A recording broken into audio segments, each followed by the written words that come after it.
నాకు నైట్ లో డ్రైవింగ్ చేసేది చాలా ఇష్టం మావా. ఏమి చీకట్లో కలిసిపోతావని? దానికి కాదు, రోడ్డు ఖాళీగా ఉంటుంది కాబట్టి. అట్టంతా చెప్పాక మచ్చా, ఈ మధ్య ఎక్కువ యాక్సిడెంట్లు నైట్ లోనే జరుగుతున్నాయంట.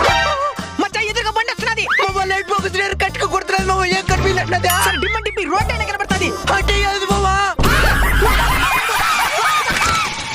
ఓ మై గాడ్, కారుకి గీత పడింగ్. గీత పడింగా?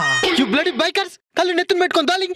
అయ్యా కళ్ళు నెత్తిని పెట్టుకొని తోలింగ్ ఓకే, అప్పుడు ఎవరి కళ్ళు వేర పెట్టుకొని తోలింగ్? కేంద్రం మనకు కూడా ఇంగ్లీష్ అర్థమైపోతున్నది. వై నువ్వెందుకేలేదు డిమ్మ డిప్ సిగ్నల్?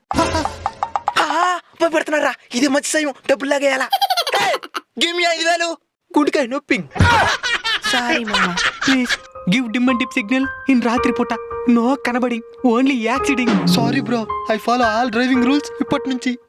రోడ్డు డ్రైవింగ్ చేస్తున్న మనకి సరిగ్గా కనబడినంత మాత్రాన సరిపోదు, ఎదురుగా వస్తున్న వాళ్ళకి కూడా కనబడాలి. ఈ మధ్య హై వోల్టేజ్ LED బల్బులు కూడా యూజ్ చేస్తున్నారు. దయచేసి డ్రైవింగ్ రూల్స్ ని తప్పకుండా పాటించండి.